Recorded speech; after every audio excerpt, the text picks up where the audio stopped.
बिरहा से जो आपका नाता है सबसे पहले कहाँ से शुरू हुआ और किस रूप में आगे बढ़ा? मेरे मामा जी वगैरह बिरहा के बड़े शौकीन थे। चंद्रिका कवि का संपर्क हम लोगों से था, वहाँ नंदियाल से भी और मेरे यहाँ घर से भी। क्या आप रामदेव जी से कभी बिरहा से संबंधित भी बातें होती थी और रामदेव जी हमसे पूछते भी थे कि तिलकू चौधरी कैसे हैं। क्या आपने किसी अखाड़े का चयन किया उसके बाद? जब मैं अपने घर आ गया तो बिरहा प्राय मेरा छूट गया लिखना, और बिरहा का जो चिंतन मेरा अनवरत चलना चाहिए था वो नहीं चला, बीच में अवरुद्ध हो गया। सामाजिक विषमता का कब आपको एहसास हुआ? कभी कभी तो हम लोग जब घर से पानी मांगते थे तो वो लोग जहाँ से पानी मांगते थे अगर वो पूछ लेते थे कौन से बिरादर हो, तो हम लोग बताते थे अच्छा ठीक है, कोई बात नहीं बेटा, बैठो बैठो। लेकिन हम लोग ऐसे उजरी रोपते थे और वो पानी ऊपर से गिराते। बिरहा ने शराब का विरोध किया और बिरहा के इर्द गिर्द शराब का इतना बोलबाला है, बिरहा पूरी तरह से अनैतिक व्यवहार का केंद्र बन गया है। इसके ऊपर आपका क्या विचार है? शराब तो सर्वदा पतन की तरफ ही ले जाती है। पूरे मनुष्य जाति के लिए शराब पीना अभिशाप है। महिलाएं भी नाच रही हैं मंच पर बिरहा के, और पुरुष भी घूमो निकाल के नाच रहे हैं। क्या है?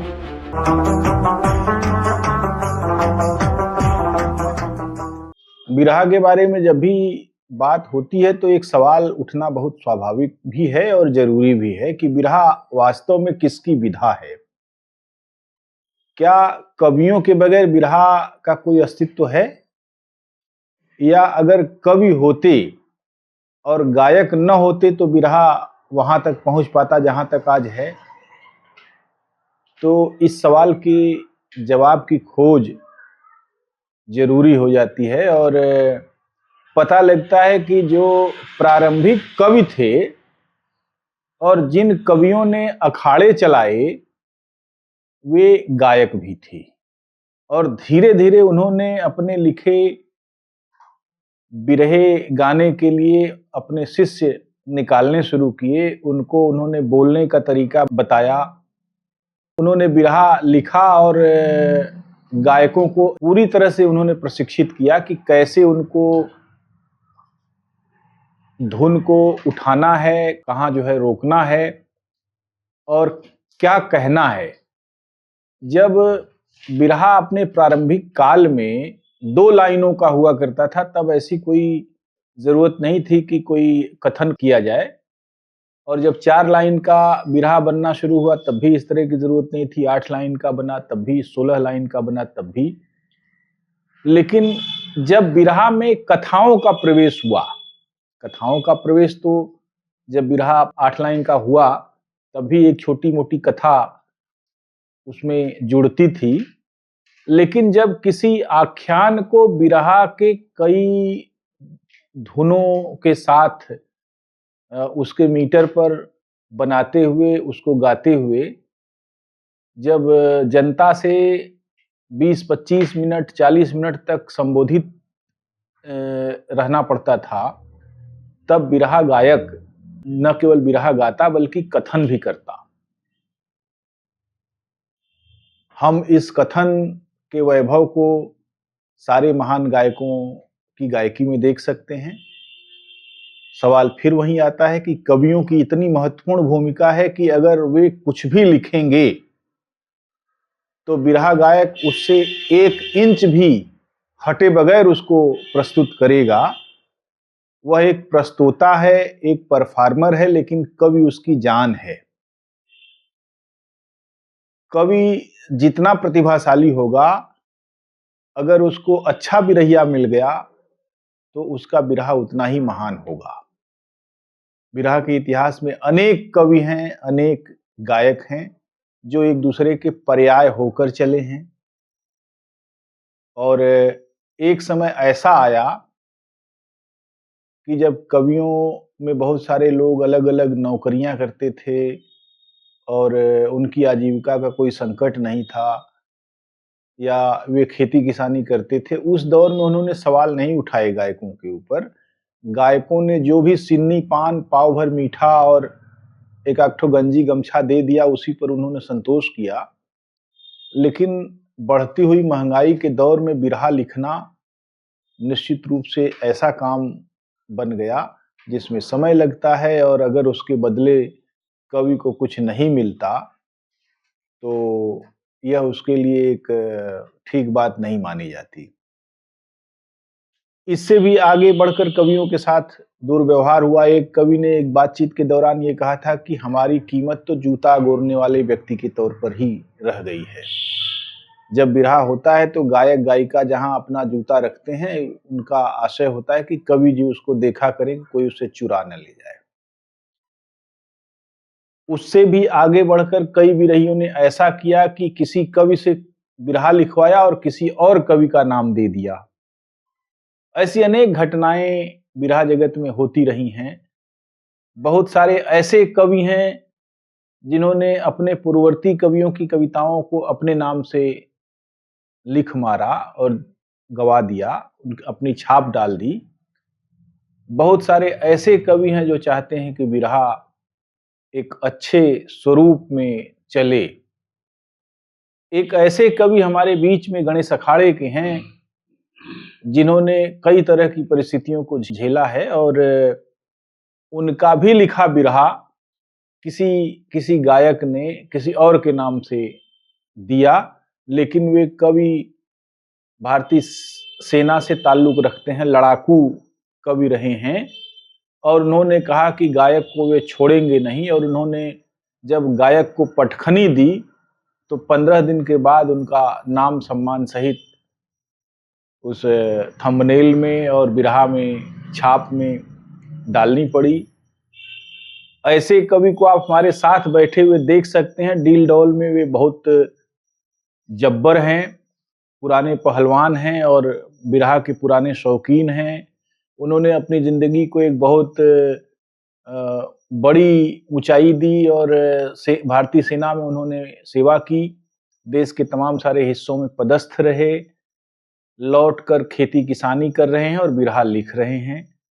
बिरहा के एक श्रोता के तौर पर शुरू हुए और बाद में लिखने लगे, और संयोग से उस दौर में चंद्रिका कवि से उनको आशीर्वाद प्राप्त हुआ, और चंद्रिका कवि के अखाड़े से ही वे जुड़े हुए भी हैं।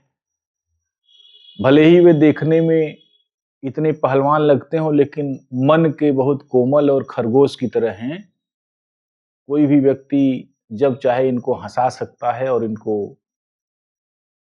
अपने मतलब से साध भी सकता है। कई नए गायकों ने इनको अपना गुरु तो माना, लेकिन वे चाहते थे कि कवि जी अपना पैसा लगाएं और उनका कैसेट बनवाएं, उनका रिकॉर्डिंग करवाएं। कवि जी ने कहा कि भाई मेरी भी छोटी मोटी गृहस्थी है, मेरी भी बहुत सारी जिम्मेदारियां हैं, रिटायर आदमी हूं, यह सब नहीं हो पाएगा। तो कवि जी लगातार लिख रहे हैं, कई लोग उनके बिरहा को गा रहे हैं।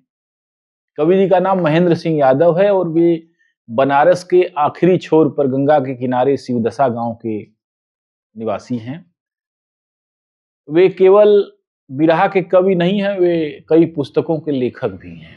उन्होंने अनेक पुस्तकें, लगभग 1.5 दर्जन पुस्तकें लिखी हैं। उसमें से एक पुस्तक अपने गांव के ऊपर उन्होंने मुझे पिछली बार भेंट भी की थी। उनकी एक चिंतन की प्रक्रिया है। वे तमाम सारे विषयों पर बातचीत करते हैं। आज हमारे साथ बैठे हुए हैं। हमारा सौभाग्य है कि एक बिरहा जगत का धरोहर हमको यह मौका दे रहा है कि हम उससे बातचीत करें। कवि जी नमस्कार। नमस्कार सर, आपको बहुत बहुत धन्यवाद। सबसे पहला प्रश्न कवि जी यह है कि आपके जन्म वगैरह के बारे में हम पहली दफा जब इंटरव्यू ले रहे थे तो जान चुके हैं। हम आपसे आज बिरहा के उस वैभव के बारे में बातचीत करेंगे और बिरहा के साथ आपका जो जुड़ाव हुआ और चलता रहा, एक बेचैनी जो आप सेना की नौकरी कई साल, 20 साल, 25 साल करने के बावजूद जब आए तो बिरहा के साथ आपकी लगन बनी रही। एक पूरा इतिहास, एक पूरा दौर आपके साथ साथ चलता रहा, आपकी स्मृतियों में सुरक्षित है। तो वहीं से हम सवाल करेंगे कि बिरहा से जो आपका नाता है, सबसे पहले कहाँ से शुरू हुआ और किस रूप में आगे बढ़ा? पीछे मैं आपको बता आया हूँ कि मेरा लालन पालन मेरे ननिहाल में हुआ है और बिरहा का गढ़ माना जाता था उस गांव को। और स्वर्गीय रामदेव जी के जितने भी सह कलाकार थे, उनके जो भी शागिर्द थे, सब वहीं के रहने वाले थे और उनको मैं भली भांति जानता भी हूँ। कुछ एक उसमें से अभी भी जिंदा हैं और एक तो तिलकू चौधरी हैं, एक रामहित यादव हैं, वो भी उसी गांव के? हाँ, बाद में प्रधान भी बन गए थे। और जंग बहादुर हैं उसी गांव में? उसी गांव में है। हाँ, अभी होना चाहिए, क्योंकि इधर मैं साल भर से उस गांव से टच में नहीं हूँ, लेकिन अभी विगत वो पिछले साल हमसे मुलाकात हुई थी। अच्छा, ये तो बड़ी बात है जी। तो वहाँ एक श्री यादव थे, तो पहले बिरहा गाते थे रामदेव से पहले। फिर बाद में जब रामदेव जी का बिरहा के जगत में अचानक प्राकट्य हुआ, फिर उनके श्री यादव के सभी जो सह कलाकार थे सब स्वर्गीय रामदेव जी के साथ हो गए, क्योंकि रामदेव जी का पैतृक निवास वहाँ से बहुत ही नज़दीक था। बगल में बनारस जिला में मजीरा गांव है, चौबेपुर के पास में। लेकिन वो तो रामदेव जी कभी मजीरा गांव में रहे नहीं, गए नहीं, केवल गांव का नाम लिया जाता है। लेकिन उनके पिताजी थे ना वहाँ से संबंधित, बिरहा से संबंधित थे, तो उन लोगों का लिंक श्री से था, क्योंकि उस अखाड़े से वो गायक थे। अच्छा। तो मिलते जुलते रहते थे और उन लोग को काफ़ी सुविधा हुई उनको अपने साथ कर लेने के लिए, उनको कोई कठिनाई नहीं हुई, मजे मजाए। ये मुझे लगता है 1960-62 की बात रही होगी। अच्छा, मैंने उस समय ढोलक वाला, हारमोनिया भी आई चुकी थी? हारमोनिया नहीं थी, ढोलक था। अच्छा, ढोलक था और करताल वगैरह, झांझ वगैरह बजता था। और वो जो देवड़ी वाले, अगर ये लोग नहीं रहते तो कोई टीम ही नहीं बनती। कोई टीम नहीं बनती। टीम बनाना बहुत जरूरी था। तो एक तरह से रामदेव जी को एक पगहा मिल गया जिसमें उन्होंने अपने दल को बांध दिया। बिल्कुल बिल्कुल, हाँ जी। तो वहां से जो है, जब मैं बड़ा हुआ तो जहाँ मैं रहता था मेरे मामा जी, मेरे नाना जी के यहाँ, वहाँ के एक कलाकार थे बंसू यादव, वहाँ रिहर्सल वगैरह करते थे। मेरे मामा जी वगैरह बिरहा के बड़े शौकीन थे। मेरे मामा जी बाद में अध्यापक हो गए, लेकिन जब वो पढ़ते थे तो उस समय वो भी बिरहा लिखते थे। तो चंद्रिका कवि का संपर्क हम लोगों से था, वहाँ ननिहाल से भी और मेरे यहाँ घर से भी, जहाँ मेरा वास्तविक घर है बनारस जिला में। तो चंद्रिका कवि का वहाँ प्राय आना जाना रहता था, तो मिलते जुलते रहते थे। तो मैं वहाँ पे, मुझे बिरहा लिखने का एक भीतर से आभास मिला कि मैं लिख सकता हूँ। जो ये लोग गा रहे हैं, क्योंकि मैं उनको सुनता था उस टाइम पे और मौन होके सुनता था और काफी विचार चलते थे हमारे भीतर। तो मैं देखता था कि आखिर इस जो ये लोग गा रहे हैं उसको कैसे उठाया जा रहा है और कहाँ गिराया जा रहा है और उसको तुकबंद कैसे किया जा रहा है। तो मेरे ध्यान में ये बातें आई और मैं धीरे धीरे 2-2, 4-4 लाइन की कविता लिखना शुरू कर दिया। और उस कविता को हमारे जिस स्कूल में मैं वहीं पढ़ता था बगल में, उसमें गाया भी जाने लगा। तो धीरे धीरे धीरे धीरे मेरे भीतर से बिरहा प्रकट हुई। लिखने का जो मुझे अभ्यास हुआ मेरा, जो मैं जुड़ा बिरहा से, तो उतना तो नहीं जितना एक पेशेवर कवि जो काफी पुराना हो चुका होता है और धारा प्रवाह बिरहा लिखता है। लेकिन शुरुआत में मैं 2-2, 4-4 लाइन बिरहा को तुकबंदी के रूप में बांधने लग गया था। जी। अच्छा, ये बताइए मुझे, एक बड़ी अच्छी आपने बात बताई कि रामदेव की शुरुआत आपके ननिहाल के गांव से हुई, और चूंकि सारे लोग उनके बिरहिया लोग, जो जो देवड़िया और ढोलकिया और इधर के आसपास के लोग ही थे, तो वे लोग वहाँ आसानी से मिल जाते थे। रामदेव जी भी अब फुल टाइम गाने की कोशिश में थे, तो वहीं रहते थे क्या उस गांव में? मुझे तो लगता था कि प्रायः उनका आना जाना लगा रहता था, क्योंकि जब भी कोई प्रोग्राम बनता था तो उन लोगों के बिना तो बनेगा नहीं। जी। तो वहाँ वो आते थे, उन लोगों को लेकर जाते थे, या अगर कहीं दूसरी दिशा में जाना होता था तो उन लोगों को वहीं बुला लेते थे। फिर धीरे धीरे इन लोगों को, जो उनके सह कलाकार थे, जिसको कहते हैं ड्योढ़ी कहने वाले लोग, उन लोगों को फिर अपने अपने घर की समस्याओं से रूबरू होना पड़ा, और सबको, किसी को किसानी में, खेती में लगना पड़ा, किसी को बाहर जाके अहमदाबाद गुजरात, जैसे तिलकू चौधरी बीच में अहमदाबाद गुजरात चले गए, अच्छा। तो बिरहा से उन लोगों का संबंध टूट गया। फिर रामदेव जी के जो शागिर्द थे वो जरूरत के हिसाब से विभिन्न गांवों से जुड़ते चले गए, और फिर रामदेव जी जैसा कि बनारस में ही रहा करते थे, और वहीं उन लोगों का अपना जुटाव जमाव होता था, और वहीं से लेकर के अपने प्रोग्राम में वो जाया करते थे। क्या आप रामदेव जी से कभी मिलते जुलते थे? जी, रामदेव जी से हमारा मिलना जुलना जरूर होता था। अच्छा। जब होता था, जब कभी हम प्रोग्राम में मिलते थे। अच्छा। गांव में? गांव में तो जब रामदेव जी आते थे, कब गाते थे, कैसे गाते थे, वो टर्म मुझे उतना जानकारी में नहीं है। अच्छा। क्योंकि मैं उस समय बच्चा था, तो मुझे उतना मिलने जुलने नहीं दिया जाता था, या उधर नहीं जाने दिया जाता था। लेकिन जब मैं हाई स्कूल में आया, थोड़ा जानने समझने लगा, तो जब मैं बिरहा लिखने लगा, तो मेरा दीपक सिंह से संपर्क बना। अच्छा। बिरहा को लेकर के, और दीपक सिंह का बिरहा प्राय रामदेव जी से होता था, क्योंकि दोनों ही बीरस के कलाकार थे। और उसी दौरान जो है, जब बिरहा खत्म हो जाता था तो सुबह हम लोग एक दूसरे से मिलते जुलते थे, काफ़ी सौहार्द था लोगों का, और बिरहा से संबंधित भी बातें होती थी। और रामदेव जी हमसे पूछते भी थे कि तिलकू चौधरी कैसे हैं, और आपके गांव में कौन कौन कैसे कैसे है, क्योंकि जो मुझे उस समय जैसी सिचुएशन थी मैं उनसे बताता था, और सारी चीज़ें शेयर होती थी। जी। अच्छा, ये बताइए, गंगा नदी के इसी पार आपका गांव है, जिस पार खरौना गांव है आपकी ननिहाल, दोनों ही किनारे पर गांव है एकदम। लेकिन एक और नदी जो दूर दराज से आती है, लखनऊ लखीमपुर खीरी से आती है, उसका संगम भी है, केंद्र भी है। तो उस समय कैसा माहौल था जब आप उस गांव में, प्राकृतिक रूप से कैसा लगता था, और बाकी कैसे दृश्य थे जो आपको अभी भी आह्लादित कर देती है, मन प्रसन्न हो जाता है? आहा हा हा।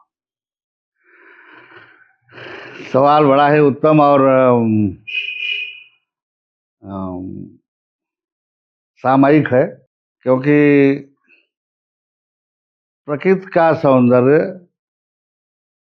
नदियों की कलकलाहट, कलकल ध्वनि, और उसके किनारे कलोल करते हुए पंछी वृंद, और जब हम लोग सुबह नदी के किनारे जाते थे तो सुबह सुबह ही उगता हुआ सूर्य, ये सब सारे जो मनोहारी दृश्य थे, अनायास ही हमारे चित्त को खींच लेते थे अपनी तरफ। और शब्दों का ज्ञान भले ना हो, कैसे उसे व्यक्त किया जाए, उसका जो ज्ञान होना चाहिए उस समय भले ना हो, लेकिन भीतर से एक भाव तो आ ही जाता था कि काश इस समय को हम शब्दों में बांध पाते, इस दृश्य को हम शब्दों में बांध पाते। लेकिन धीरे धीरे जैसे ही वो संयोग बना, जो हमारे मामा के घर पे बिरहा का रिहर्सल होता था, वो तुकबंदी और हमारे वरिष्ठ कवियों के द्वारा बिरहा में लिखा हुआ एक एक शब्द मुझे बड़ा ही भाव विभोर करता था, विह्वल करता था। और मैं उस बिरहा को जब मैं प्रातःकालीन सूर्योदय के दृश्य से मिलाता था, तो मुझे लगता था कि कवि कितना सजग है यहाँ पे, और जो चीज़ बिरहा में है उनके रचना में है, वहाँ मैं प्रकृति में देखता भी हूँ उसको। तो धीरे धीरे प्रकृति से लेखनी, कापी का जुड़ाव हमारा अनायास जुड़ता गया और बिरहा मेरे भीतर से अनायास फूट पड़ी। कैसे फूट पड़ी मैं भी अवाक रहता हूँ। सबसे पहला बिरहा जो आपका किसी ने गाया तो कौन सा था, और जब गा दिया तो कैसा लगा? सबसे पहले मैंने एक कहानी का चयन किया। तो हमने कहा कि शुरू से शुरुआत जब किसी चीज को हो तो किसी शुभ कांड से, किसी शुभ घटना से, किसी शुभ कथानक से हो। तो हमने कृष्ण भगवान श्री कृष्ण के जन्म को विस्तार से जो है, जन्म से लेकर के कैसे कंस को उन्होंने मारा और कैसे वो कारागार में अवतरित हुए, वो सारी चीजें जो है मैंने बिरहा में बांधा। क्योंकि वो जो भी है पुराण की कथाएं, हमारे मामा के यहाँ बहुत सारे पुराण रखे हुए थे, तो मैं वहाँ अवलोकन करता था, उनको पढ़ता भी था। और मेरे मामा कोई एक पुराण पढ़ने के बाद दूसरा पुराण पढ़ते थे। और गांव के लोग जुटते थे 10, 15, 20 की संख्या में, और उस पूरे खंड काव्य को, क्या कहें, महाकाव्य को लोग सुनते थे। जब एक महाकाव्य खत्म हो जाता था, पुराण, महाभारत, रामायण, तो दूसरा वो लोग हमारे मामा से शुरू करवाते थे और सुनते थे। तो मैं भी श्रोता होता था, तो मुझे भी वहाँ इसका लाभ मिला। बहुत सारे कथानक, बहुत सारे मिथक और बहुत सारी चीज़ों का जो विरोधाभास था, क्योंकि वो आपस में ही सब विरोधाभासी बातें हैं, तो उनका भी उनको भी मुझे सुनने का अवसर मिला, लेकिन समाधान नहीं मिला। क्योंकि उसमें जो विरोधाभासी बातें हैं उनका समाधान मुझे फिर बाद में विभिन्न आश्रमों में जाके संतों, महात्माओं, महापुरुषों से मिलने के बाद जो है धीरे धीरे उसका जो है ज्ञान मुझे मिला कि ये सारी चीज़ें क्यों वहाँ लिखी गई हैं और उसका आशय क्या है। तो गाया किसने पहली बार आपका बिरहा? मेरा बिरहा सबसे पहले उसी गांव के बंसू यादव थे, बंसराज कहते हैं उनको, बड़े अच्छे कलाकार थे, उन्होंने ही गाया। और उसके बाद एक बिरहा मैं सामंतवाद, क्योंकि उस समय जोरों पर था, और बिरहा में मैं प्रायः देखता था कि गांव का कोई जमींदार है, वो बलवान है और अपने बल से, अपने पैसे के बल पे वहाँ के लोगों का शोषण करता है, नैतिक शोषण करता है, शारीरिक शोषण करता है, आर्थिक शोषण करता है। तो एक प्रचलन में था, तो हमको एक पत्रिका से कहानी मिली थी, तो उसको भी मैंने लिखा था, काफ़ी सराहा गया उसको। कौन गाया था उसको? वही बंसू यादव ही गाए थे जी। और क्या आपने किसी अखाड़े का चयन किया उसके बाद? एक्चुअली क्या है कि जहाँ मैं था वो तो अखाड़ा गुरु गणेश का था, और कई बार चंद्रिका कवि से हम सुधार भी करवा लिए थे। लेकिन चूंकि जब मैं अपने घर आ गया तो बिरहा प्राय मेरा छूट गया लिखना, और बिरहा का जो चिंतन मेरा अनवरत चलना चाहिए था वो नहीं चला, बीच में अवरुद्ध हो गया। क्योंकि मैं भी अब अपने रोजी रोटी के चक्कर में पड़ गया, घर गृहस्थी के चक्कर में पड़ गया। मेरे पिताजी अकेले थे, मैं ही सबसे बड़ा था, तो मेरे ऊपर जिम्मेदारियां आ गई। आपके कितने भाई थे? मेरे 2 छोटे भाई और थे, लेकिन बहुत छोटे छोटे थे वो। तो उन सारे चीज़ों को देखते हुए मैं अपने खेती गृहस्थी में और नौकरी चाकरी के प्रयास में लग गया। लेकिन वहाँ गांव के पड़ोस में एक दशरथ यादव थे, पत्तू जी के अखाड़े में बिरहा गाते थे। पत्तू के अखाड़े में वो हमारे पिताजी से मिल करके हमसे गाना ले जाने लगे। फिर उनके माध्यम से दीपक सिंह से मुझसे मेल हो गया। ये लोग पतुआ अखाड़े के थे? ये लोग पत्तू अखाड़े के थे। तो चूंकि बातचीत हुई तो उन्होंने कहा कि भाई अखाड़े से क्या होता है, आप बिरहा के कवि हैं, आप वहाँ लिखते थे तो लोग गाते थे। अब आप यहाँ आ गए तो हम लोग आपका बिरहा गाएंगे, अखाड़ा में नाम बदल देंगे। अच्छा, तो हमको भी लगा कि चलो भाई कोई ना कोई गाने वाला होना चाहिए। तो क्या आपका बिरहा गणेश अखाड़े के लोगों ने भी गाया? हाँ, वहाँ तो गाते ही थे। कौन कौन लोग गाए? जैसे वहाँ मैं बहुत सीमित था, अभी उसके बाद मैं कहीं आगे बढ़ नहीं पाया था, क्योंकि मैं बिरहा गाने गवाने के पक्ष में उतना नहीं था उस समय। उस समय मैं रोजी रोटी के, आपकी तो नौकरी पक्की थी। मेरी नौकरी पक्की नहीं थी। हाँ। मैं उस समय नौकरी ढूंढ रहा था। अच्छा अच्छा अच्छा, युवावस्था की बात। जी, उस समय मैं नौकरी, जब ये सब जब काल चल रहा था, वहाँ से जब मैं अपने घर आया तो अपने घर साल 2 साल रहने के बाद मैं नौकरी पाया हूँ। अच्छा अच्छा। ननिहाल से जब मैं यहाँ आया, तो ननिहाल में क्या आप अकेले नाती थे? मैं अकेला था, क्योंकि मेरे मामा लोगों के पास कोई लड़का उस समय पैदा नहीं हुआ था। अच्छा। मेरी माँ सबसे बड़ी थी, तो मैं ही पैदा हुआ था, और मुझे दुलार के मारे लोग रख लिए थे वहाँ, मेरा लालन पालन करते थे। मेरे नानी, मेरे नाना, मेरे मामा, सब लोग बड़ा ही प्यार दुलार मुझे मिलता था। क्या नानी की कुछ बातें याद हैं आपको? बहुत सारी बातें याद हैं जैसे कुछ बताइए। कि उसमें मेरे लिए अपने ही लड़कों से लड़ जाना, और पड़ोस का जो जितना उलाहना था सब शाम तक मेरी नानी के पास पहुंचता था। आप फुलचारी बहुत? हाँ, बहुत बहुत। मेरे बगल में एक वो बर्तन बनाने वाली बुढ़िया बेचारी थी, मिट्टी का बर्तन, जैसे दिया हुआ, मटकी हुआ, ये सब। तो मैं जाता था उसका, और उसको मैं फोड़ आता था, जितना वो बना के रखती थी मैं उसको फोड़ आता था। अब वो आके हमारी नानी को उलाहना देती थी कि देखा फलानी, हम महेंद्र हमारे जो सब तोड़ दे। कहा अच्छा ठीक है ना, हम आवे दे तो बताई लाओ ना, हम दोनों ठीक है चल, तो जितना मेहनताना हम दे दे सके, और ठीक हो। लेकिन वो तो ठीक हो, बताओ क्या कहो, ओकर फोड़ दिला बतावा उतनी मेहनत से। तो अब हम हमारे समझे में ना आवे कि क्या है ये सब बातें। अब उस समय जब मैं बड़ा हुआ, अब ये सब दृश्यावलोकन जब मैं जाता हूँ पीछे संस्मरण में, तो मुझे बड़ी शर्मिंदगी का सामना करना पड़ता है कि बताइए जो है बचपन में ये बचपना। जी, बचपन में बताइए हम लोग क्या क्या कर देते थे उसका।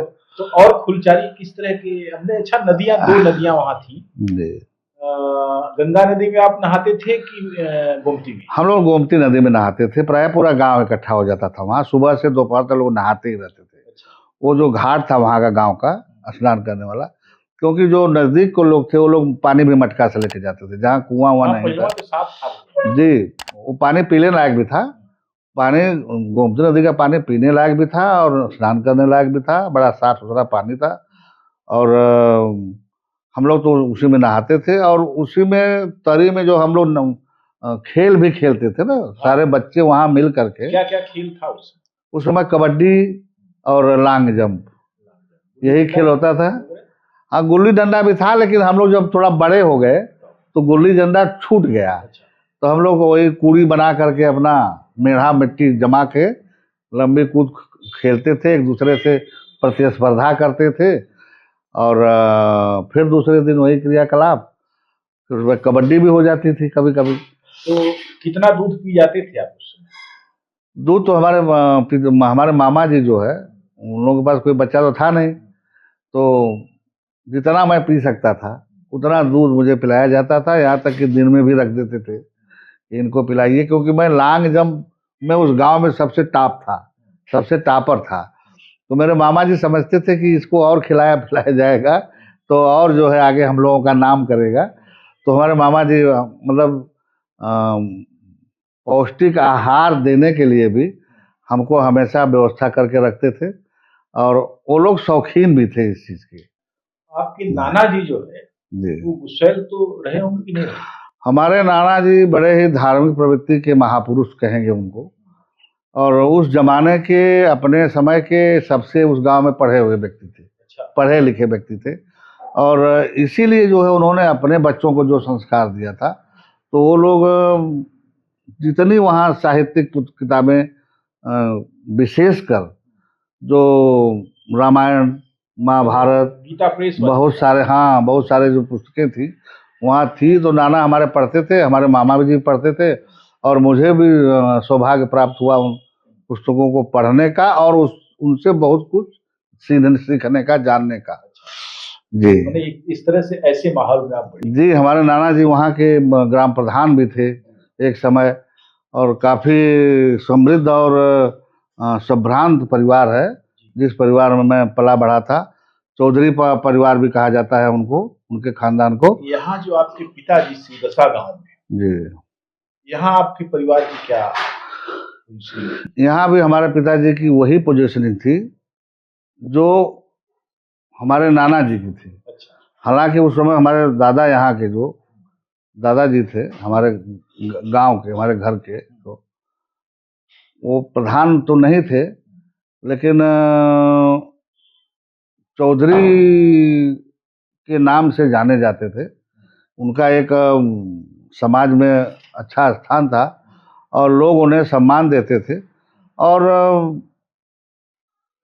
उनके यहाँ लोग छोटी मोटी बातों को लेकर के जाते थे तो समाधान मिल जाता था। जी, तो इस तरीके से दो परिवार जो अपनी सामाजिक मान्यताओं और मूल्यों को लेकर जी रहे थे, उन दोनों का संस्कार आपको मिला। आप मुझे एक चीज बताइए कवि जी, सामाजिक विषमता का कब आपको एहसास हुआ? विषमता से तात्पर्य ऊंच नीच जात पात की भावनाओं से, जिसके खिलाफ आप अपने विरह में लड़ते हैं, बात करते हैं, उसका एहसास कब हुआ? ये तो जब हम जी रहे होते हैं गांव में, गांव में भी देखने को मिलता है कि उसमें उच्च जाति के जो लोग होते हैं अपने से नीचे वाली जातियों के साथ हेय भावना से ग्रसित होते हैं। छुआछूत का भी भाव रहता है उनमें, उनके साथ खाने पीने का एक तरह से बहिष्कार करते हैं। और मैं खुद उसका भुक्तभोगी हूँ। जैसे मैं विद्यालय में ही जब मैं पढ़ता था तो उस समय हमारे साथ कई गांवों के लड़के पढ़ते थे। तो वहाँ पर जैसे हम लोग विद्यालय में तो हमेशा रहेंगे नहीं, विद्यालय दूर था, तो हम लोग रास्ते में जब आते जाते थे तो कहीं पानी प्यास लगती थी गर्मी के दिनों में, तो हर जगह हैंडपंप नहीं हुआ करते थे। उस समय तो हैंडपंप होता भी नहीं था, कुआं भी होता था, तो वहाँ डोर बाल्टी रखी रहती थी, लेकिन आप ऐसे पानी नहीं पी सकते थे कि जाए आप अपने मर्जी से पानी निकाल लिए और पी लिए, कुछ नहीं, वहाँ पूछना पड़ेगा। हाँ, अगर वो कहेंगे कि नहीं ठीक है पी लो तभी पी लो। और कभी कभी तो हम लोग जब घर से पानी मांगते थे तो वो लोग जहाँ से पानी मांगते थे अगर वो पूछ लेते थे कौन से बिरादर हो, तो हम लोग बताते अच्छा अच्छा ठीक है कोई बात नहीं बेटा, बैठो बैठो। लेकिन हम लोग ऐसे उजड़ी रोपते थे और वो पानी ऊपर से गिराते थे, अपना बर्तन और छूने नहीं देते थे। जी। अच्छा, दलितों के साथ तो इससे भी बुरा व्यवहार होता था, उनका तो नाम ही वो कहें कि चमार हैं या हम पासी हैं या मुसहर हैं, तो उनको तो भगा ही देते थे। ऐसा भी आपको एहसास हुआ? क्योंकि जिस गांव में मैं पला बढ़ा, जहाँ से मेरा बचपना बड़ा हुआ, वहाँ पे उस गांव में कुछ इस तरीके का बहुत भेदभाव नहीं था, क्योंकि वहाँ यादव लोग बहुसंख्यक हैं। उस गांव में और भी बिरादरी के लोग हैं, लेकिन कोई एक घर है, कोई दो घर है, तो वहाँ ऐसा कुछ नहीं है। वहाँ सामाजिक सौहार्द सबका मिल करके है। लेकिन जब हम उस गांव से बाहर जाते थे तो ये सामाजिक विषमता मुझे दिखाई देती थी। उस गांव में तो नहीं दिखाई देती थी, क्योंकि वहाँ ऐसा कोई मतलब ही नहीं होता था। सब लोग मिल बैठ करके साथ में रहते थे और कोई किसी का ना शोषण करता था ना कोई कर पाता था। ऐसी कोई वहाँ परिस्थिति भी पैदा नहीं होती थी। मैंने बचपन से ही देखा कि उस गांव के सारे जाति के लोग मिलजुल के रहते थे, और थोड़ा बहुत वैमनस्य अगर होता भी था तो आपस में ही उसको बातचीत के माध्यम से हल कर लेते थे। लेकिन जब हम बाहर निकलते थे पढ़ाई के समय में, कई गांव से हो के हम लोगों को गुजरना पड़ता था अपने कॉलेज तक, तो वहाँ कई चीज़ों का हम लोगों को सामना करना पड़ता था, लेकिन हम लोगों का कोई सरोकार नहीं था। कभी आपने सोचा कि इस तरह का समाज नहीं होना चाहिए? जी, बातें तो प्राय आती हैं, क्योंकि आज हम जिस स्थिति में हैं, थोड़ा हमारा जो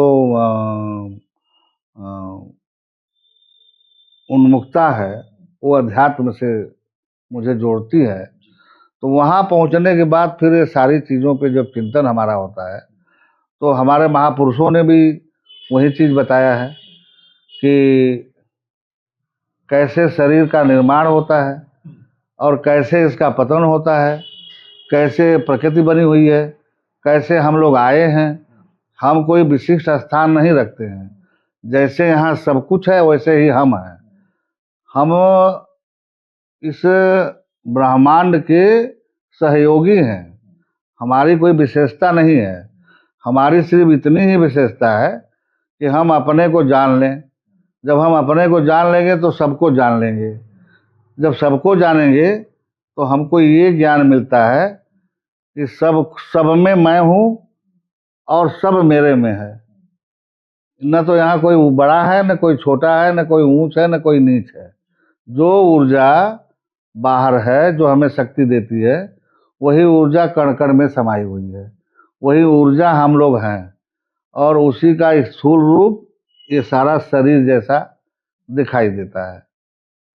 कवि जी, बिरहा ने आपके जमाने में एक छलांग लगाई कि वो आख्यान से कांड गायकी पर आया, और कांड में वो सारी चीजें आती थी जो सामाजिक भेदभाव, अन्याय, दहेज, नशा और तमाम तरह की कुप्रथाओं पर भी जो है बिरहा लिखा जाता था, और अंत में उससे बचने की सलाह दी जाती थी। तो आपने इस तरह के बिरहे कितने लिखे, कैसे लिखे और किन किन विषयों पर लिखा? एक्चुअली बिरहा का एक बड़ा ही साम्राज्य है और बिरहा सबको अपने भीतर समा लेती है। वो इतना बड़ा इसका क्षेत्र है, तो आप जिस भी क्षेत्र में जाएंगे उस क्षेत्र में बिरहा को बढ़ाएंगे। तो बिरहा अपने अपने समय में सारे जितने भी कवि रहे हैं, गायक रहे हैं, तो जब जैसा समय आया है उस समय के अनुसार अपने बिरहा में उस विषय को उठाया है, उसको समेटा है और उस परिस्थिति को जनता के पास पहुंचाया है।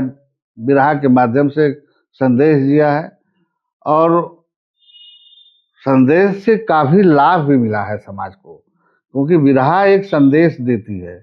बिरहा से आप अपनी बात वहां तक पहुंचा सकते हैं, समाज तक। तो समाज काफी उससे लाभ उठाया है। मेरे हिसाब से तो है इतना। बिरहा ने शराब का विरोध किया और बिरहा के इर्द गिर्द शराब का इतना बोलबाला है कि बिरहा पूरी तरह से अनैतिक व्यवहार का केंद्र बन गया है। इसके ऊपर आपका क्या विचार है? जी, इसके ऊपर मैं यही कहना चाहूँगा कि जो चीज़ आप बिरहा में लिखते हैं कि मद्य निषेध करना चाहिए, शराब या मद्य समाज के लिए विष है, जहर है, उनके उन्नति में बाधक है। यहाँ तक कि अकाल मौत मरने पर भी मजबूर कर देता है अल्कोहल। लेकिन इसके बावजूद भी लोग नहीं मानते हैं। पता नहीं कौन सा नशा उनको है, कौन सा कीटाणु है जो उन्हें प्रेरित करता है कि बिना पिए उसको नहीं जी पा रहे हैं। लेकिन कवि अथवा गायक जब बिरहा के माध्यम से समाज को ये संदेश दे रहा होता है कि शराब जहर है और इसका निषेध होना चाहिए, और बिरहा में कई कथानकों के माध्यम से शराब की बुराई समाज के बीच ले जानी पड़ती है, कवि लोग, गायक लोग ले जाते हैं, लेकिन फिर समाज को तो उपदेश दे रहे हैं, लेकिन खुद शाम को बैठ करके शराब से जश्न मना रहे हैं। शराब पिया जा रहा है उनके माध्यम से। और मुझे तो कई लोग कहते हैं कि कई ऐसे गायक हैं जो बिना शराब पिए गाना ही नहीं गाते हैं। कुछ ऐसे कवि भी हैं जो बिना शराब पिए बिरहे नहीं लिखते हैं, लिख ही नहीं पाते। उनके पास बिरहा का जो गायक है शिष्य जाता है बिरहा मांगने, तो वो कहते हैं कि भैया पहले जाओ एक शीशी लेकर आओ शराब की, तब मैं बिरहा लिखूंगा। तो इस तरह से बिरहा का पतन तो है ही है, व्यक्तिगत पतन भी है। जी, ज्यादातर कवि ठर्रे से ऊपर नहीं उठ पाए, विस्की रम तक कम पहुंच पाए, ऐसा क्यों? आखिर जब उन्हें शराब की लत लग गई तो उन्हें रोज चाहिए। उनके पास इतनी आमदनी है नहीं कि रोज वो अंग्रेजी शराब पिए। तो कोई मिल गया अगर शिष्य, तो शिष्य भी 100-200 रुपये ही लेकर जाता है, भाड़ा किराया लेकर अपना। अब उसी में से उसको अपने कवि को भी देना है, तो उसी में से 50-100 रुपये ही देगा ना। तो 50-100 रुपये के आज के युग में क्या औकात है? कोई ठर्रा ही मिलेगा उसमें, या कोई भट्ठे वाली दारू मिलेगी उसमें उस मूल्य की। उससे ऊपर वो नहीं जा पाते हैं। इसी तरीके से दहेज को लेकर बहुत बिरहे लिखे गए। भंवरी भंवर सिंह तो बहुत मशहूर बिरहा है, जी जी जी। और भी बहुत सारे बिरहे हैं। तो लेकिन दहेज की प्रथा जो है आगे ही बढ़ी, पीछे नहीं आ पाई। एक्चुअली बहुत बार गाया गया, बहुत बार लिखा गया, काफी दिनों से समाज सुधारक इस पक्ष में है कि दहेज प्रथा का उन्मूलन हो जाए। कोई न किसी से दहेज मांगे, न कोई किसी को दहेज दे, लेकिन सिर्फ ये भाषणों तक सीमित रहती है बात। वैयक्तिक जीवन में जब हमारे ऊपर जब बात आती है तो हम दहेज लेते भी हैं और देते भी हैं। क्योंकि अभी हमारे समाज में इतनी जागरूकता नहीं आई है कि सामूहिक रूप से समाज संकल्पवान हो और संकल्प लेके हम दहेज न लेंगे न देंगे। इसके लिए बिल्कुल दृढ़ता की आवश्यकता होती है। जब तक आप दृढ़ नहीं होंगे तब तक ये आपका संकल्प भी लचीला होगा और आप हमेशा अपने ही वचन पे गिरते चले जाएंगे। तो ऐसे में फिर बिरहा ने जो योगदान किया समाज में, वो क्या योगदान किया? जब दो ऐसी कुप्रथाएं, कुरीतियां, कुआदतें ये सब बची हुई हैं, तो बिरहा के योगदान को किस रूप में देखा जाए? बिरहा तो अपनी बात कहती है, कवि अपनी बात कहता है, गाने वाला अपनी बात कह दिया आपसे, लेकिन लेना तो आपको है। आप उसको किस रूप में ले रहे हैं? आप बिरहा सुनते हैं किस भाव से जाके, ये तो आपकी भावदशा और आपकी मनोदशा पे निर्भर करेगा। आप बिरहा न सुने, अगर आपको शराब की और दहेज की जो बुराई है उससे क्या नुकसान है समाज का, अगर इसका पता चल जाए तो बिरहा बिना सुने ही आप घर पे ही इसका संकल्प ले सकते हैं कि हम न दारू पिएंगे, न पिलाएंगे, न दहेज लेंगे, न दहेज देंगे। और हमारे यदुवंश में तो एक घटना भी घटी है इस चीज की कि दारू पी के ही यदुवंश का नाश हुआ है। यादव लोग बहुत दूध बेचते हैं, दूसरे को पिलाते हैं और ठर्रा खुद पीते हैं। वही तो कह रहा हूं सर, क्योंकि दूध जो है शरीर को बलिष्ठ करता है। शरीर के जितने भी अंग हैं, जिसको जो भी पौष्टिक आहार चाहिए, जो तत्व चाहिए, दूध सब देता है, लेकिन उसमें नशा नहीं होता। अब लोगों को नशा चाहिए। नशा इसलिए लोग करते हैं कि जो हमसे कुकृत्य हुआ है वो हम भूल जाएं। अच्छा, भूलने के लिए लोग नशा करते हैं। आखिर हमसे अगर कुछ हुआ नहीं है, मनोरंजन का क्या मतलब है? मनोरंजन का मतलब है कि मन का रंजन। इसका अर्थ होता है कि हमारे और हमारे करीब के लोग स्वस्थ रहें, मस्त रहें, तभी तो मनोरंजन होगा। अब स्वास्थ्य भी हमारा जा रहा है शराब पीने से, हम मौत की तरफ जा रहे हैं। अब अचानक कोई गरीब परिवार में कोई आदमी शराब पी के मरने की कगार पे हो तो उसका हॉस्पिटल का खर्चा बढ़ जाता है अचानक। और अगर वो कमाई का स्रोत हो, जो दारू पीने वाला मरने जा रहा हो या मर चुका है, अगर वही एक इकलौता कमाने वाला हो, तब तो पूरे परिवार की आर्थिक रीढ़ ही टूट गई। फिर तो इससे यादवों का पतन हुआ है कि उत्थान हुआ है? देखिए, शराब तो सर्वदा पतन की तरफ ही ले जाती है। पूरे मनुष्य जाति के लिए शराब पीना अभिशाप है। ये किसी भी रूप में वरदान साबित नहीं हो सकता। और जब हमारा समाज, यदुवंश की घटना है, इस मैंने जिक्र किया है, लेकिन ये पूरी मनुष्य जाति के लिए है कि शराब जो है पूरे मनुष्य जाति को बीमार बना रहा है। मैंने जो ठर्रा पिएगा वो कर्रा नहीं रह पाएगा। एक्चुअली जानते ही हैं कि शरीर के अंदर जो रासायनिक परिवर्तन होते हैं, उसके अंदर अल्कोहल डाल करके फिर उसमें जो डाल दिया जाता है, तो वहाँ जो रासायनिक रिएक्शन होते हैं, थोड़ी देर के लिए व्यक्ति को लगता है कि वो आनंद में है, क्योंकि वो आनंद में नहीं रहता है। वो बहुत सारी चीज़ों को जो याद कर उसको आती रहती है बार बार, उसको वो भूलना चाहता है और उसको भूल करके आनंदित होना चाहता है। लेकिन कितने देरी तक? जब तक उसका नशा रहेगा। और उसका नशा जैसे उतरा, वो सारी चीज़ें फिर स्मरण में आ जाती हैं। तो अब वो सोचता है कि अब क्या करूं, लेकिन धीरे धीरे उस याद को हटाने के लिए दारू की लत लग जाती है उसे, और वो आदती बन जाता है। अब उसको एन के एन प्रकार दारू चाहिए ही चाहिए, चाहे बच्चों के फीस वो दे पाए न दे पाए, पत्नी का जो भी ज़रूरत है पूरी कर पाए न कर पाए, लेकिन समाज के और भी बहुत सारे कार्य होते हैं जो पैसे से होते हैं। तो उन सारी चीज़ों की परवाह छोड़ करके वो बस उसका एक ही विषय केंद्रित हो जाता है, दारू पीना। अब वो दारू के लिए ही पैसा जुटाएगा, चाहे वो कहीं से भी आए। इसके लिए वो चोरी भी करेगा, बेईमानी भी करेगा, हत्या भी करेगा, कुछ भी कर सकता है वो।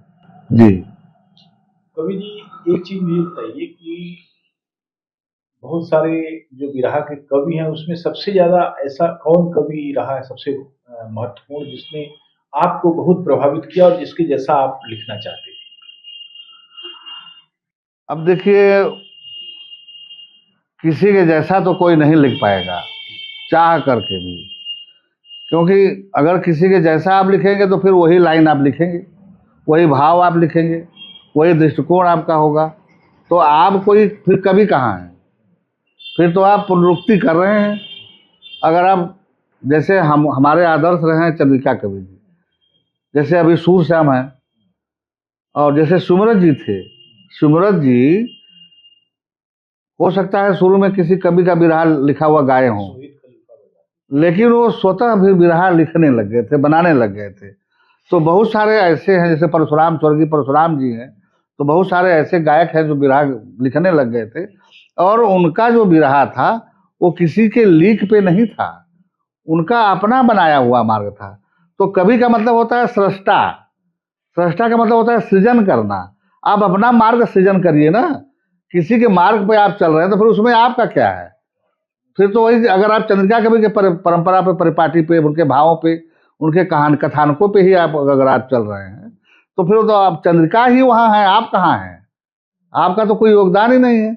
ऐसे अगर कोई सूरश्याम की नकल करे तो सूरश्याम के ही रास्ते पर चल रहा है, फिर आपका उसमें क्या योगदान है? फिर आप कवि कहाँ से हैं? आपको कवि होने के लिए कुछ अपना रास्ता बनाना पड़ेगा, और समाज को और सीखने वाले को, गाने वाले को भी लगे कि आपका अपना बनाया हुआ है, तब आप कवि हैं। अन्यथा आप तो लीक पे चल रहे हैं, लीक पे तो फिर कोई भी नकल कर लेगा। इसमें कोई कवि होने की बात नहीं है, इसमें कोई गौरव की भी बात नहीं। ये मुझे बताइए कि बिरहा में अश्लीलता बढ़ी है, ऐसा लगता है? बिरहा में अश्लीलता बढ़ी है, उसका कारण है जैसे जैसे भोजपुरी के गीतों में, चाहे वो सिनेमाई पर्दे पे फिल्म आने वाले गीत हों, जैसे जैसे उनका आकर्षण समाज की तरफ बढ़ रहा है, वैसे वैसे बिरहा में भी कवि लोग तो नहीं लिखना चाहते हैं। देखिए, जहाँ तक मैं समझता हूँ, क्योंकि मैं ऐसी भाषा और ऐसी चीज़ों के खिलाफ हूँ।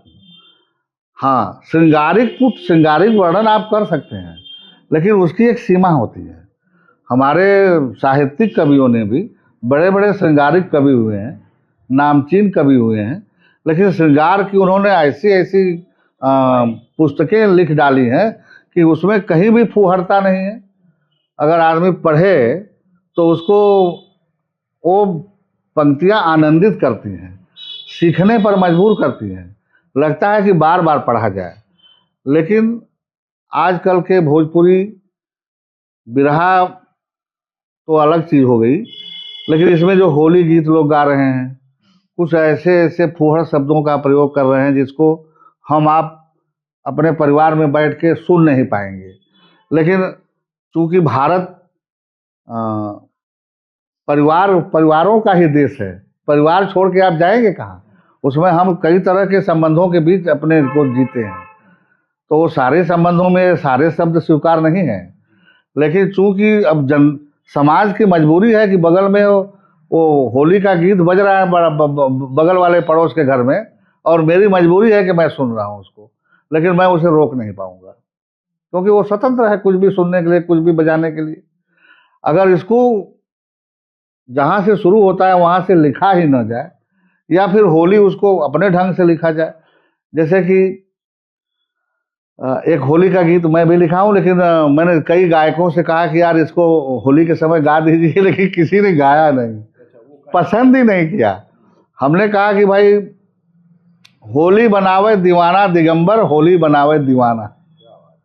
लेकिन हमारे इस होली के वाक्य को पहले ही लाइन को सुन करके गायकों ने कह दिया कि बस करिए, ऐसी होली मुझे नहीं चाहिए, दिगंबर नहीं बनना चाहते। नहीं दिगंबर, अब होली का अर्थ ही पहले नहीं उन्हें मालूम है, लेकिन वो तो गाल और ये रुमाल और अबीर, रंग लाल पीला नीला, भाई इनसे होली का इसका कोई मतलब ही नहीं है।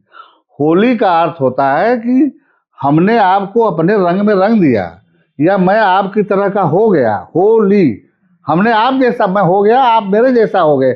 इसका मतलब है कि हमारे भीतर जो प्रेम प्रकट हुआ है वो, और आपके भीतर जो प्रेम प्रकट हुआ है, दोनों में इक्वल, अब कोई दूरी नहीं रही, दोनों मिलके एक हो गए। होली का मतलब कि भैया 12 महीने छोड़िए, कम से कम हम एक साल में एक बार होली खेलें।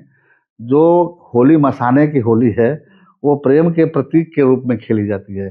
जो भगवान कृष्ण ने होली खेला है वो प्रेम के प्रतीक के रूप में होली खेला है।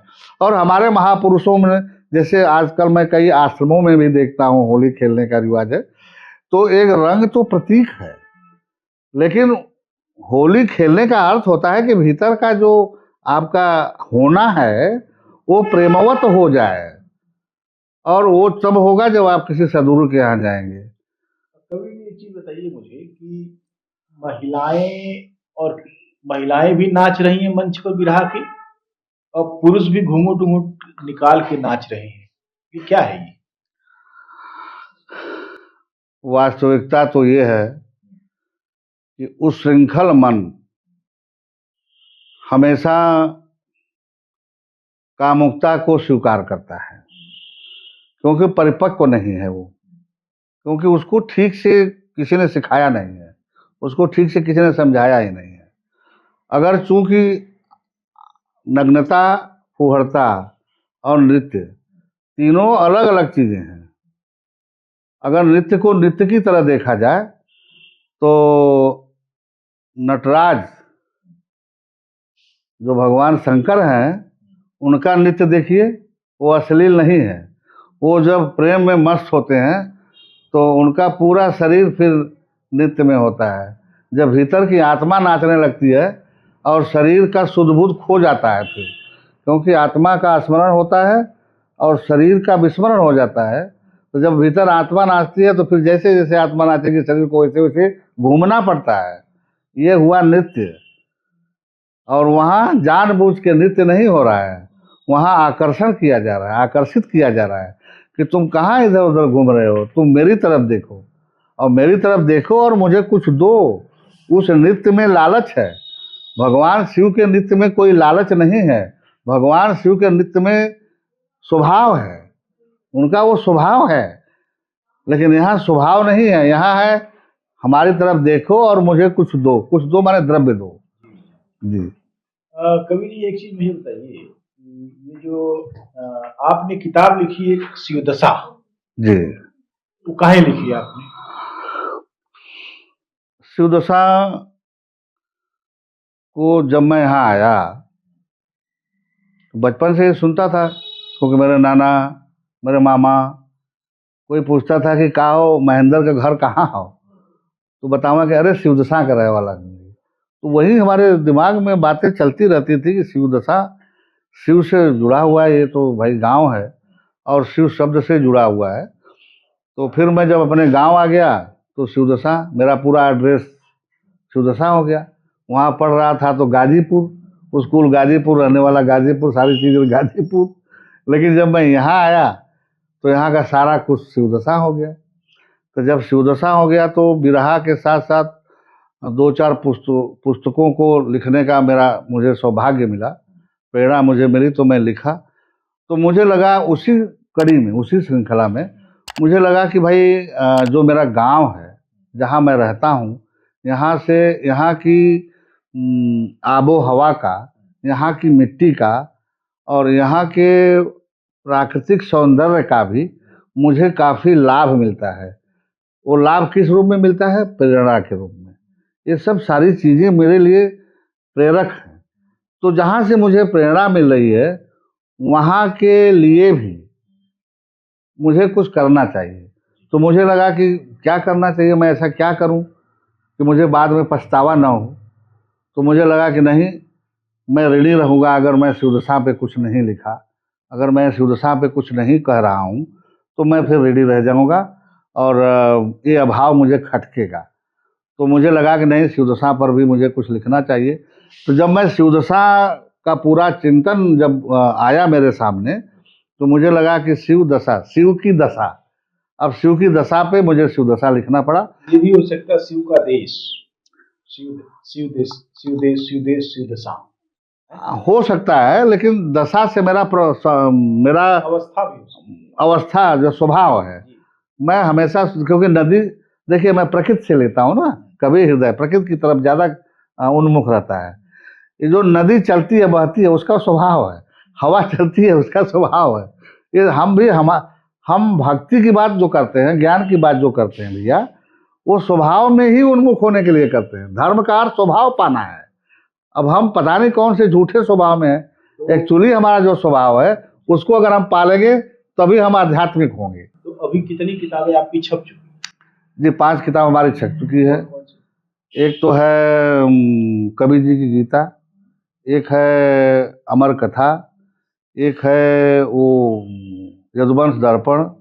फिर यदुवंश दर्पण लिखने के बाद मुझे कुछ लगा कि अभी कुछ अभाव रह गया है यदुवंश पे लिखने पे, तो मैंने एक अहीर कौन करके किताब लिखी, छोटी सी है, तो उसका वो सारांश है।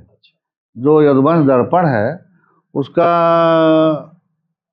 उसमें जो लालित्य वाला भाग नहीं आ पाया था, उसको अगर ठीक से कहें तो आध्यात्म से चीज़ें उसमें नहीं आ पाई थी, तो मुझे वो लिखना पड़ा अहीर कौन।